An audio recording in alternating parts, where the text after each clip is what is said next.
Gulf ഫോക്കസിലേക്ക് സ്വാഗതം. ഞാൻ ആൻമരിയ. നോക്കാം ആദ്യ റിപ്പോർട്ടിലേക്ക്. ത്യാഗത്തിന്റെയും സഹനത്തിന്റെയും ഓർമ്മ പുതുക്കി ഇസ്ലാം മതവിശ്വാസികൾ ഇന്ന് ബലിപെരുന്നാൾ ആഘോഷിക്കുകയാണ്. പള്ളികളിലും ഈദ്ഗാഹുകളിലും നിരവധി വിശ്വാസികൾ പെരുന്നാൾ നമസ്കാരത്തിനെത്തി. വർഗീയ അജണ്ട ആര് മുന്നോട്ട് വെച്ചാലും അത് നടക്കില്ലെന്നാണ് ഈ തെരഞ്ഞെടുപ്പ് ഫലം തെളിയിക്കുന്നതെന്ന് പാളയം ഇമാം VP സുഹൈബ് മൗലവി പെരുന്നാൾ സന്ദേശത്തിൽ പറഞ്ഞു. പാണക്കാട് സാദിഖലി തങ്ങൾ, കാന്തപുരം AP അബൂബക്കർ മുസ്ലിയാർ തുടങ്ങിയവർ ആശംസകൾ നേർന്നു.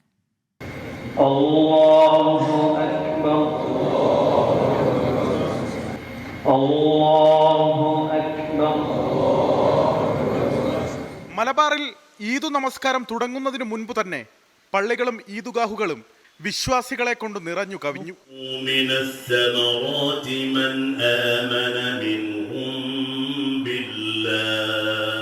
നമസ്കാരശേഷം ബന്ധുവീടുകൾ സന്ദർശിച്ചും ഭക്ഷണം പങ്കുവച്ചും ഈദ് ആഘോഷങ്ങൾ.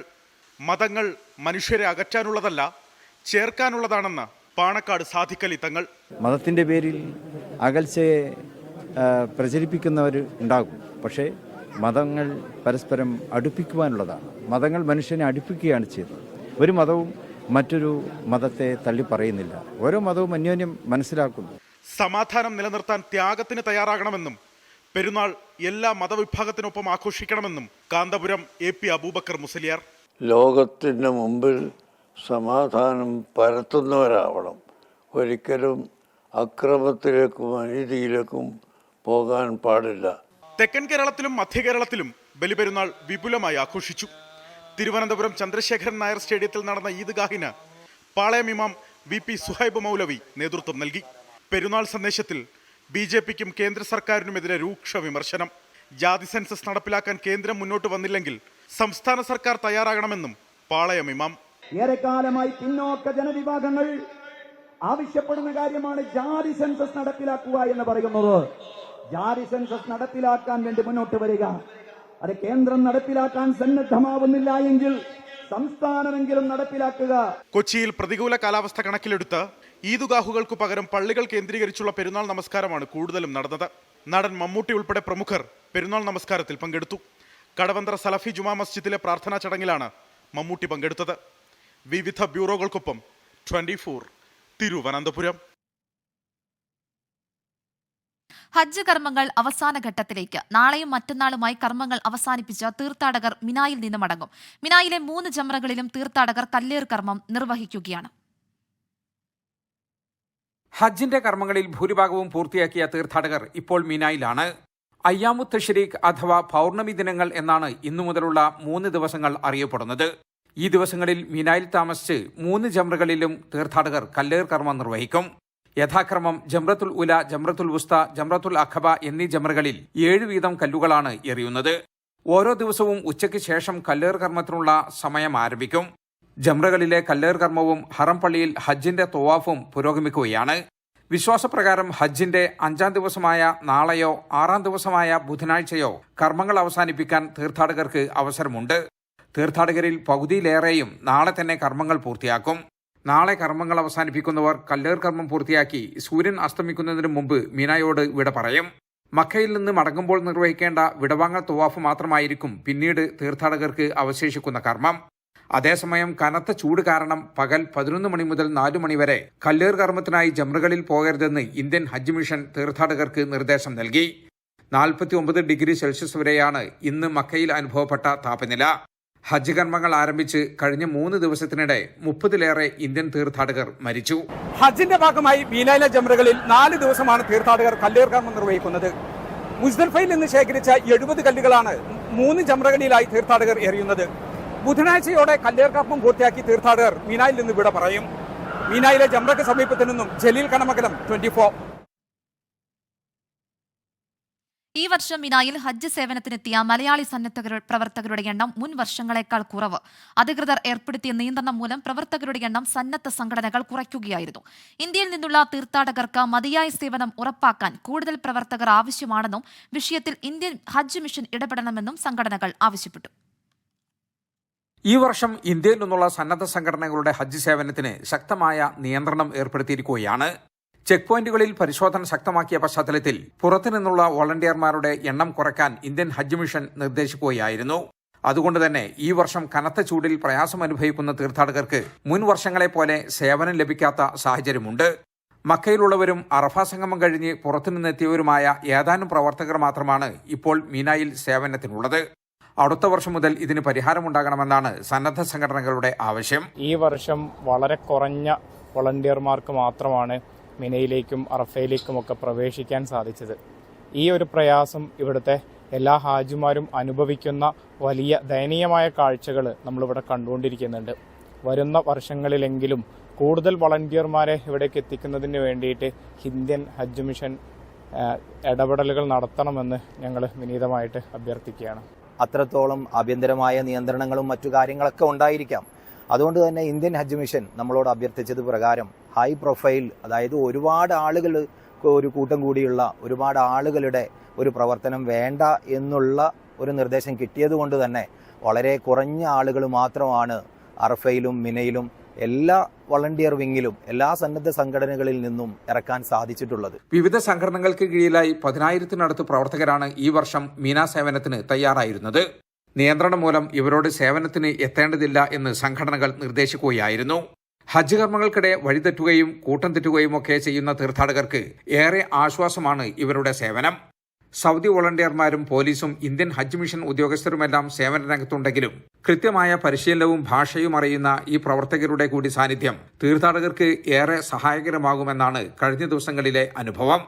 എണ്ണം കുറവാണെങ്കിലും KMCC, ICFRC, OICC, തനിമ, വിഖായ, നവോദയ, ഹജ്ജ് വെൽഫെയർ ഫോറം, ഐവ, IOC തുടങ്ങിയ പല സംഘടനകളുടെയും പ്രവർത്തകർ ഇപ്പോൾ മിനായിൽ സേവന രംഗത്തുണ്ട്. മിനായിൽ നിന്നും ജലീൽ കണ്ണമംഗലം, 24. ദോഹയിലുണ്ടായ വാഹനാപകടത്തിൽ കോഴിക്കോട് സ്വദേശിക്ക് ദാരുണാന്ത്യം. വടകര പുത്തൻപുരയിൽ പ്രകാശൻ, റീജ ദമ്പതികളുടെ മകൻ നവനീതാണ് മരിച്ചത്. 21 വയസ്സായിരുന്നു. ഞായറാഴ്ച വൈകിട്ട് മദീന ഖലീഫയിൽ നവനീത് ഓടിച്ച കാർ മറ്റൊരു കാറുമായി കൂട്ടിയിടിച്ചാണ് അപകടമുണ്ടായത്. ഒരു വർഷം മുമ്പാണ് നവനീത് ഖത്തറിലെത്തിയത്. നടപടിക്രമങ്ങൾ പൂർത്തിയാക്കി മൃതദേഹം നാട്ടിലേക്ക് കൊണ്ടുപോകുമെന്ന് ഖത്തർ KMCC അൽ ഇഹ്സാൻ മയ്യത്ത് പരിപാലന കമ്മിറ്റി ഭാരവാഹികൾ അറിയിച്ചു. കുവൈറ്റ് തീപിടുത്തത്തിൽ മരിച്ചവർക്ക് ജന്മനാടിന്റെ അന്ത്യാഞ്ജലി. പത്തനംതിട്ട ജില്ലയിലെ 2 പേരുടെയും ആലപ്പുഴ, കോട്ടയം ജില്ലകളിലെ ഓരോരുത്തരുടെയും സംസ്കാരം പൂർത്തിയായി.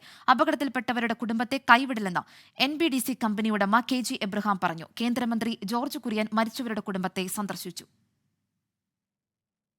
കുവൈത്ത് തീപിടുത്തത്തിൽ മരിച്ച കോട്ടയം പാമ്പാടി സ്വദേശി സ്റ്റെഫിന്റെ മൃതദേഹം രാവിലെയാണ് വീട്ടിലേക്ക് കൊണ്ടുവന്നത്. സ്റ്റെഫിനെ കാണാൻ NBTC ചെയർമാൻ KG എബ്രഹാമും എത്തി. പക്ഷെ ഇതിങ്ങനെ സംഭവിച്ചതിൽ ഒത്തിരി പ്രയാസമുണ്ട്. ഭയങ്കര മിടുക്കനായിരുന്നു, ഭയങ്കര മിടുക്കൻ. ആവശ്യമുണ്ടെങ്കിൽ തീർച്ചയായിട്ടും പറയണം, എന്നാലാകുന്നത് ഞാൻ ചെയ്യാം. 9-ാം മൈലിലുള്ള IPC ബദൽപ്പള്ളി സെമിത്തേരിയിലായിരുന്നു സംസ്കാരം. ചെങ്ങന്നൂർ പാണ്ടനാട്ടുള്ള മാത്യു തോമസിന്റെ വീട്ടിലേക്ക് രാവിലെ മുതൽ തന്നെ അണമുറിയാത്ത ജനപ്രവാഹമായിരുന്നു. കേന്ദ്രമന്ത്രി ജോർജ് കുര്യനടക്കം അന്തിമോപചാരമർപ്പിച്ചു. ഉച്ചകഴിഞ്ഞ് പാണ്ടനാട് യോർദാൻപുരം സെന്റ് ഗ്രിഗോറിയോസ് പള്ളി സെമിത്തേരിയിൽ സംസ്കാരം. ചെങ്ങന്നൂർ ഭദ്രാസനാധിപൻ മാത്യൂസ് മോർ തിമോത്തിയോസ് മെത്രാപ്പൊലിത്ത സംസ്കാര ശുശ്രൂഷകൾക്ക് നേതൃത്വം നൽകി. പത്തനംതിട്ട കോന്നി അട്ടച്ചാക്കളിലെ സജു വർഗീസിന്റെ മൃതദേഹം 10 മണിയോടെ വീട്ടിലെത്തിച്ചു.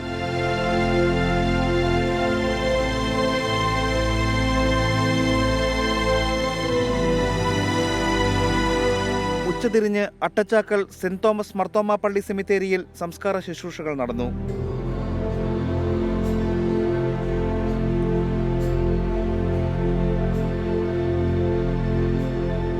മൃതദേഹം ഏറ്റുവാങ്ങാൻ നെടുമ്പാശ്ശേരി വിമാനത്താവളത്തിലെത്തിയപ്പോൾ മുതൽ നിറഞ്ഞ കണ്ണുമായി തളർന്നിരുന്ന സിബിൻ ടി എബ്രഹാമിന്റെ പിതാവ് മകന്റെ ചേതനയേറ്റ ശരീരം വീട്ടിലെത്തിച്ചപ്പോൾ വിഷമം കടിച്ചമർത്തി മകന്റെ അരികിലിരുന്നു.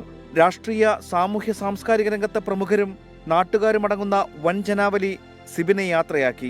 കീഴ്വായ്പൂർ സെന്റ് തോമസ് മർത്തോമ പള്ളി സെമിത്തേരിയിലാണ് സംസ്കാരം നടന്നത്. വിവിധ ബ്യൂറോകൾക്കൊപ്പം 24 പത്തനംതിട്ട. സ്വപ്നഭവനത്തിൽ അന്തിയുറങ്ങാതെയാണ് കോട്ടയം പാമ്പാടി സ്വദേശി സ്റ്റെഫിൻ എബ്രഹാം സാബു യാത്രയായത്.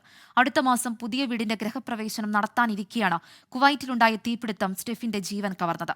അവസാന യാത്രയ്ക്ക് മുൻപേ ആ വീട്ടിലേക്ക് സ്റ്റെഫിനെ എത്തിച്ചപ്പോൾ നാടൊന്നടങ്കം വിതുമ്പുകയായിരുന്നു.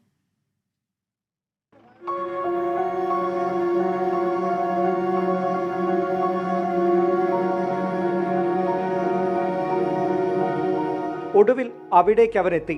കുടുംബത്തിനൊപ്പം അന്തിയുറങ്ങണമെന്ന് സ്വപ്നം കണ്ട് നിർമ്മിച്ച ആ ഭവനത്തിലേക്ക്. എന്നാൽ ആ ആഗ്രഹം സാക്ഷാത്കരിക്കാതെയാണ് സ്റ്റെഫിൻ യാത്രയായത്. സ്റ്റെഫിന്റെ ചേതനയറ്റ ശരീരം ആ വീടിനുള്ളിലേക്ക് കയറ്റുമ്പോൾ അതുകൊണ്ട് തന്നെ കണ്ടുനിന്നവരുടെയെല്ലാം കണ്ണുകൾ നിറഞ്ഞൊഴുകി.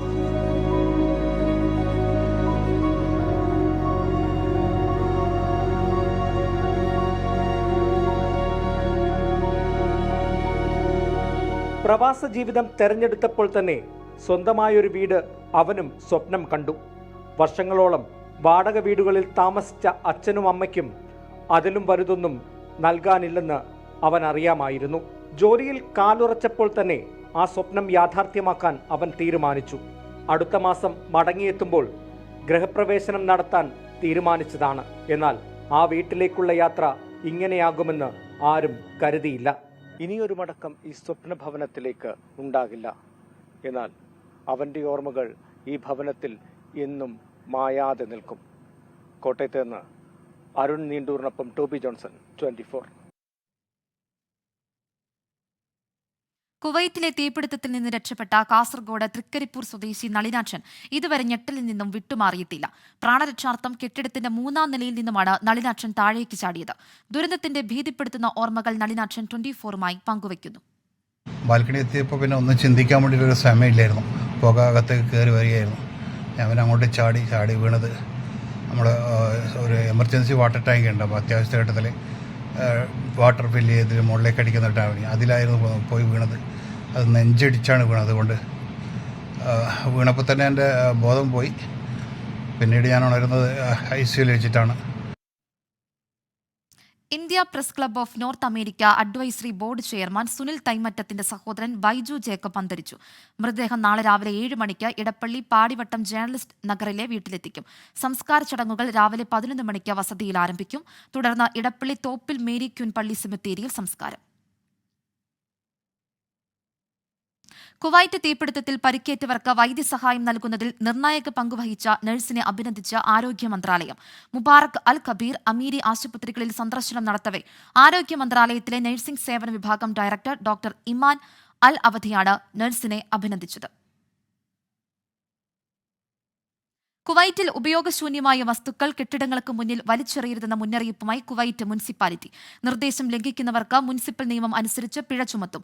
മംഗഫിലുണ്ടായ തീപിടുത്തത്തിൽ 49 പേർ മരിക്കുകയും നിരവധി പേർക്ക് പരിക്കേൽക്കുകയും ചെയ്തതിനെ തുടർന്നാണ് മുന്നറിയിപ്പ്. കഴിഞ്ഞ കുറച്ചു ദിവസങ്ങളായി ഗവർണറേറ്റിൽ ഉടനീളം 64 ടണ്ണിലധികം പഴയ ഫർണിച്ചറുകൾ നീക്കം ചെയ്തതായും മുനിസിപ്പാലിറ്റി അധികൃതർ അറിയിച്ചു. രാഹുൽ ഗാന്ധി വയനാട് മണ്ഡലം ഒഴിഞ്ഞ റായ്ബറേലി മണ്ഡലം നിലനിർത്തി. രാഹുലിന് പകരം പ്രിയങ്ക ഗാന്ധി വയനാട്ടിൽ മത്സരിക്കും. കോൺഗ്രസ് അധ്യക്ഷൻ മല്ലികാർജ്ജുൻ ഖർഗെയുടെ വസതിയിൽ ചേർന്ന യോഗത്തിലാണ് തീരുമാനം. പോരാടാനുള്ള ഊർജ്ജം നൽകിയത് വയനാടാണെന്ന് രാഹുൽ പ്രതികരിച്ചു. വയനാട്ടിലെ ജനങ്ങളെ പ്രതിനിധീകരിക്കാൻ കഴിയുന്നതിൽ സന്തോഷമെന്ന് പ്രിയങ്ക ഗാന്ധി പറഞ്ഞു. കോൺഗ്രസ് അധ്യക്ഷൻ മല്ലികാർജ്ജുൻ ഖർഗെയുടെ വസതിയിൽ സോണിയാഗാന്ധിയുടെ സാന്നിധ്യത്തിൽ ചേർന്ന യോഗത്തിലാണ് രാഹുൽ ഗാന്ധി റായ്ബറേലി നിലനിർത്താനും പ്രിയങ്ക ഗാന്ധി വയനാട്ടിൽ മത്സരിക്കാനും തീരുമാനമെടുത്തത്. एक तो रायबरेली सीट रहेगी और वायनाड में भी वो प्रियंका जी रहने से वहाँ के लोगों को भी एक हिम्मत मिलेगी. പ്രതിസന്ധി ഘട്ടത്തിൽ ഒപ്പം നിന്ന മണ്ഡലം ജീവനുള്ള കാലം വരെ മനസ്സിലുണ്ടാകുമെന്ന് രാഹുൽ ഗാന്ധിയുടെ പ്രതികരണം. मेरा रायबरेली से और वायनाड से इमोशनल कनेक्शन है और वायनाड के सब लोगों ने, हर पार्टी के लोगों ने प्यार दिया, उसके लिए मैं दिल से धन्यवाद करता हूँ. 2 മണ്ഡലങ്ങളുമായുള്ള ആത്മബന്ധം നിലനിർത്താൻ വയനാട്ടിലൂടെ കന്നിയംഗത്തിനിറങ്ങുന്ന പ്രിയങ്ക സഹോദരന്റെ അസാന്നിധ്യം അറിയിക്കാതെ വയനാടിനൊപ്പമുണ്ടാകുമെന്ന് വ്യക്തമാക്കി. I am very happy to be able to represent Wayanad, and all I'll say is that I won't let them feel his absence. As he said, he'll come many times with me, but I will work as hard and I will try my best to make everybody happy and to be a good representative. പ്രിയങ്കയുടേത് ഉചിതമായ തീരുമാനമെന്നും ഭൂരിപക്ഷം ഇരട്ടിയാകുമെന്നും KC Venugopal 24നോട്. വയനാട്ടിൽ ഇപ്പോൾ എന്തായാലും പറ്റിയ സ്ഥാനാർത്ഥി പ്രിയങ്ക ഗാന്ധി തന്നെയാണ്. ഇന്ത്യയിൽ ശക്തമായി കഴിഞ്ഞ 2024 തെരഞ്ഞെടുപ്പിൽ ഏറ്റവും ശക്തമായ പോരാട്ടമുഖം പ്രിയങ്ക ഗാന്ധി തുറന്നത് നമ്മളെല്ലാം കണ്ടതാണ്. രാജ്യവ്യാപകമായി കൊടുങ്കാറ്റ് പോലെ പ്രചരണം നടത്തി ശക്തമായിട്ടുള്ള വാക്കുകളിലൂടെ തെരഞ്ഞെടുപ്പിന്റെ ഗതി മാറ്റുന്നതിൽ നിർണായക പങ്കുവഹിച്ച ആളാണ് പ്രിയങ്ക ഗാന്ധി. കോൺഗ്രസ് നേതൃത്വത്തിന്റെ സമ്മർദ്ദത്തിന് വഴങ്ങി ഇന്ത്യാ സഖ്യത്തിന്റെ മുന്നേറ്റത്തിന് ഗുണമാകുമെന്ന് വിലയിരുത്തിയാണ് രാഹുൽ ചുരമിറങ്ങി റായ്ബറേലി നിലനിർത്തുന്നത്. 24 ഡൽഹി. ആദ്യത്തെ തെരഞ്ഞെടുപ്പ് പോരാട്ടത്തിനായി പ്രിയങ്ക ഗാന്ധി വയനാട്ടിലേക്ക്. രാഹുൽ ഗാന്ധി മണ്ഡലം ഒഴിയുന്ന പശ്ചാത്തലത്തിലാണ് പ്രിയങ്ക ഗാന്ധി വയനാട്ടിൽ മത്സരിക്കുക. കഴിഞ്ഞ പൊതു തെരഞ്ഞെടുപ്പിൽ അമേഠിയിലും റായ്ബറേലിയിലും പ്രിയങ്കയുടെ പേര് ഉയർന്നു കേട്ടെങ്കിലും മത്സരിക്കാൻ ഇല്ലെന്ന നിലപാടിലായിരുന്നു പ്രിയങ്ക ഗാന്ധി. 2004 പൊതുതെരഞ്ഞെടുപ്പിലാണ് പ്രിയങ്ക ഗാന്ധി തെരഞ്ഞെടുപ്പ് പ്രചാരണത്തിന്റെ ആദ്യ പടി ചവിട്ടിയത്. അന്ന് അമ്മ സോണിയാഗാന്ധിക്കായി റായ്ബറേലിയിൽ പ്രചാരണത്തിനിറങ്ങി. സോണിയാഗാന്ധിയുടെ ക്യാമ്പയിൻ മാനേജർ എന്നായിരുന്നു പ്രിയങ്ക ഗാന്ധി അറിയപ്പെട്ടത്. 2019 മുതൽ തെരഞ്ഞെടുപ്പ് പ്രചാരണങ്ങളിൽ പ്രിയങ്ക ഗാന്ധി സജീവമായി. ഉത്തർപ്രദേശ് കേന്ദ്രീകരിച്ചുള്ള പ്രിയങ്ക ഗാന്ധിയുടെ പ്രചാരണത്തിനൊടുവിൽ AICC ജനറൽ സെക്രട്ടറി സ്ഥാനം നൽകി ഉത്തർപ്രദേശിന്റെ ചുമതലയേൽപ്പിച്ചു. ഭർത്താവ് റോബർട്ട് വദ്രയുമായി ബന്ധപ്പെട്ട വിവാദങ്ങളിൽ നിന്ന് പ്രിയങ്ക ഗാന്ധി അകലം പാലിച്ചു. UPയിൽ പ്രിയങ്കയുടെ അധ്വാനത്തിൽ കോൺഗ്രസ് തിരിച്ചുവരവിന്റെ പാതയിലാണ്.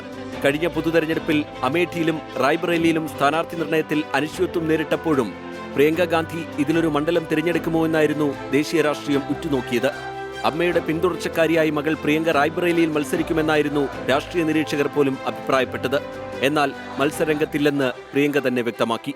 രാഹുൽ ഗാന്ധി വയനാട് മണ്ഡലം ഉപേക്ഷിച്ച് റായ്ബറേലി നിലനിർത്തിയതോടെയാണ് പ്രിയങ്ക ഗാന്ധി കന്നിപ്പോരാട്ടത്തിനിറങ്ങുന്നത്. ഉത്തർപ്രദേശിന്റെ വേരോട്ടം മനസ്സിലാക്കിയ പ്രിയങ്കയ്ക്ക് ആദ്യമായി മത്സരിക്കാൻ കാത്തുവെച്ചത് വയനാട്. ഒരു കുടുംബത്തിൽ നിന്ന് 3 പേർ പാർലമെന്റിൽ വേണ്ടെന്ന സോണിയാഗാന്ധിയുടെ അഭിപ്രായം നിലനിൽക്കുമ്പോഴും പ്രവർത്തകരുടെയും മുതിർന്ന നേതാക്കളുടെയും പൊതുവികാരം ഉൾക്കൊണ്ടാണ് പ്രിയങ്ക ഗാന്ധി വയനാട്ടിലേക്ക് എത്തുന്നത്. 24 ഡൽഹി. വയനാട്ടിലേക്ക് പ്രിയങ്ക ഗാന്ധിയെ സ്വാഗതം ചെയ്ത കോൺഗ്രസ് നേതാക്കൾ രാഹുലിന് നന്ദിയെന്നും AICC തീരുമാനം അതിയായ ആഹ്ലാദവും അഭിമാനവും പകരുന്നതാണെന്നും KPCC അധ്യക്ഷൻ K. സുധാകരൻ പറഞ്ഞു. പ്രിയങ്ക ചരിത്ര ഭൂരിപക്ഷത്തിൽ വിജയിച്ച് കേരളത്തിന്റെ പ്രിയങ്കരിയാകുമെന്നും VD സതീശൻ ഫേസ്ബുക്കിൽ കുറിച്ചു. വയനാട്ടിൽ പ്രിയങ്ക ഗാന്ധി വൻ ഭൂരിപക്ഷത്തിൽ ജയിക്കുമെന്ന് മുസ്ലിം ലീഗ് സംസ്ഥാന അധ്യക്ഷൻ പാണക്കാട് സാദിഖ് അലി തങ്ങളും PK കുഞ്ഞാലിക്കുട്ടിയും പറഞ്ഞു. അതിൽ വലിയ സന്തോഷമുണ്ട്. പ്രിയങ്ക ഗാന്ധി ഇപ്പോൾ കേരളത്തിലേക്ക് വരുമ്പോൾ അത് കേരളത്തിലെ UDF-നെ വലിയ നിലയ്ക്ക് ശക്തിപ്പെടുത്തും. UDF-നെ മാത്രമല്ല ഇന്ത്യ മുന്നണിയെ തന്നെ നല്ല നിലയ്ക്ക് ശക്തിപ്പെടുത്തും. കേരളത്തിൽ തന്നെ മതേതരത്വത്തിൻ്റെയും ജനാധിപത്യത്തിൻ്റെയും ഒരു നല്ല കെട്ടുറപ്പോടെയുള്ള ഒരു ഭാവി ഇവിടെ നമുക്ക് ഉറപ്പുവരുത്തുവാൻ സാധിക്കും. അപ്പോൾ അതുപോലെ തന്നെ രാജ്യത്തെങ്ങും ഈ ഇന്ത്യ മുന്നണിക്ക് ഒരു വലിയ ആത്മവിശ്വാസം പ്രിയങ്ക ഗാന്ധി വരുന്നതിലൂടെ നമുക്കുണ്ടാക്കാൻ കഴിയും. പ്രിയങ്ക ഗാന്ധിയുടെ സാന്നിധ്യം ഇവിടെ മാത്രമല്ല, കേരളത്തിൽ മാത്രമല്ല, ഉത്തരേന്ത്യയിൽ മുഴുവൻ അവരുടെ തട്ടകം എന്ന് പറയുന്നത് യു പി ആയിരുന്നു. അപ്പോൾ അതുകൊണ്ട് തന്നെ ഈ ജയം ഇന്ത്യ അലയൻസിന് വളരെ ഗുണം ചെയ്യും, ഒരു സംശയമില്ല. അത് ജനങ്ങളും അതേ നോക്കുള്ളൂ. ജനങ്ങൾ ആഗ്രഹിച്ചത് ഇപ്പോൾ ഒരു മതേതര ഗവൺമെന്റ് കൊണ്ടുവരാൻ കഴിഞ്ഞില്ല എന്നുള്ള ഒരു വിഷമം ജനങ്ങൾക്കുണ്ട്. അവിടെ ഒരു പ്ലസ് പോയിന്റാണ്. രാഹുൽ ഗാന്ധി വയനാട്ടുകാരെ വിഡ്ഢികളാക്കിയെന്നായിരുന്നു BJP സംസ്ഥാന അധ്യക്ഷൻ K. സുരേന്ദ്രൻ ഫേസ്ബുക്കിൽ കുറിച്ചത്. രാഹുൽ ഗാന്ധി വയനാട്ടിലെ വോട്ടർമാരോട് നീതികേട് ചെയ്തെന്ന് CPI ദേശീയ നേതാവ് ആനി രാജ 24-നോട് പ്രതികരിച്ചു. രാഹുൽ ഗാന്ധി ഇങ്ങനെ മറ്റൊരു സീറ്റിൽ കൂടി മത്സരിക്കുന്നത് കേരളത്തിൽ തെരഞ്ഞെടുപ്പ് നടക്കുന്നതിന് മുമ്പ് വയനാട്ടിലെ വോട്ടർമാരോട് പറയാമായിരുന്നു. അങ്ങനെ പറയാതിരുന്നത് ഞാൻ നേരത്തെയും പറഞ്ഞിട്ടുള്ളതാണ്. അതാ വോട്ടർമാരോട് ചെയ്യുന്ന ഒരു നീതികേടാണ്. വയനാട്ടിലെ വോട്ടർമാരോട് ചെയ്യുന്ന ഒരു നീതികേട് എന്നേ ആണ് ഞാൻ വീണ്ടും ആവർത്തിച്ചു പറയുന്നത്. രാഹുൽ ഗാന്ധി വയനാട് ഒഴിഞ്ഞത് ജനങ്ങളോടുള്ള വഞ്ചനയെന്ന് CPI സംസ്ഥാന സെക്രട്ടറി ബിനോയ് വിശ്വം. പ്രിയങ്ക ഗാന്ധിക്കെതിരെ വയനാട്ടിൽ സ്ഥാനാർത്ഥിയെ നിർത്തുമെന്ന് ബിനോയ് വിശ്വം 24-നോട് പറഞ്ഞു. മനസ്സിലെ പദ്ധതിയെങ്കിൽ രാഹുൽ ഗാന്ധി അവിടെ മത്സരിക്കാൻ വരാൻ പാടില്ലായിരുന്നു. എന്തായാലും രാഹുൽ ഗാന്ധി വന്നു, മത്സരിച്ചു, ഇപ്പൊ സ്ഥാനം ഒഴിഞ്ഞു. ആ സീറ്റ് വേക്കന്റായി, മത്സരമുണ്ടാകും. അതുകൊണ്ട് LDF-ന്റെ മേൽ വീണ്ടും കോൺഗ്രസ് പാർട്ടി UDF മത്സരം അടിച്ചേൽപ്പിച്ചിരിക്കുന്നു. ഞാൻ രാഹുൽ ഗാന്ധിയെ പറ്റി വ്യക്തിപരമായി പറയില്ല. രാഹുൽ ഗാന്ധിയെ കൊണ്ട് കേരളത്തിലെ കോൺഗ്രസ് നേതൃത്വം ഈ വർഷം കെട്ടിക്കാൻ പാടില്ലായിരുന്നു. ഗൾഫ് ഫോക്കസ് തുടരുന്നു. പശ്ചിമ ബംഗാളിലെ സിലിഗുഡിയിൽ ട്രെയിൻ അപകടത്തിൽ 15 പേർ മരിച്ചു. നിരവധി പേർക്ക് പരിക്ക്. കാഞ്ചൻജംഗ എക്സ്പ്രസിന്റെ പിന്നിൽ ഗുഡ്സ് ട്രെയിൻ ഇടിക്കുകയായിരുന്നു. തുടർച്ചയായ ട്രെയിൻ അപകടങ്ങളുടെ പശ്ചാത്തലത്തിൽ റെയിൽവേ മന്ത്രി രാജിവെക്കണമെന്ന് പ്രതിപക്ഷം ആവശ്യപ്പെട്ടു.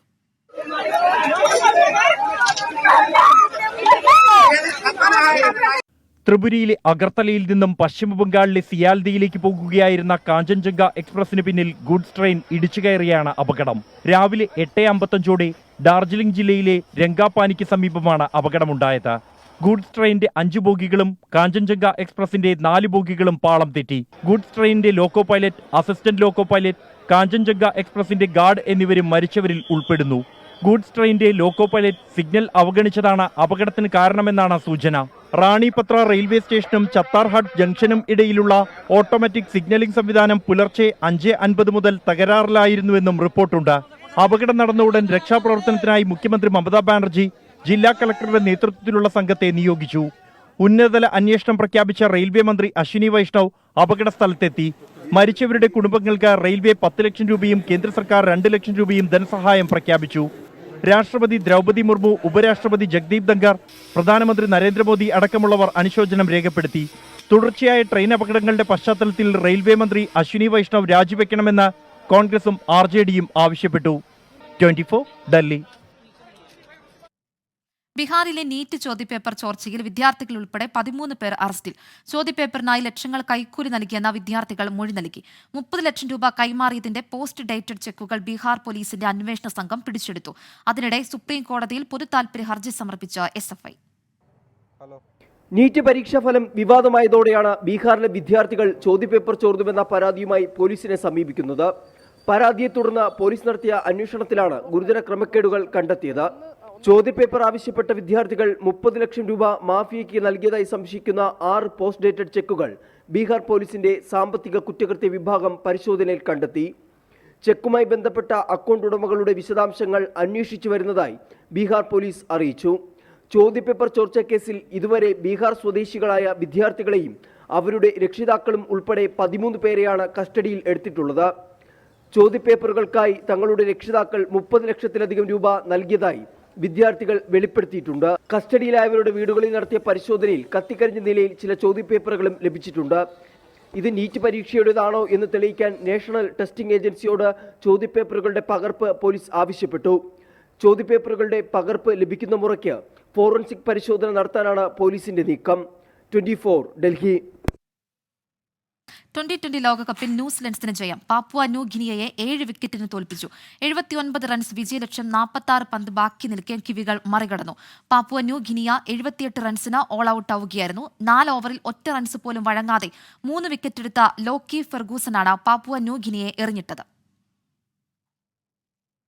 ഇതോടെ ഗൾഫ് ഫോക്കസ് പൂർണ്ണമാകുന്നു. നമസ്കാരം.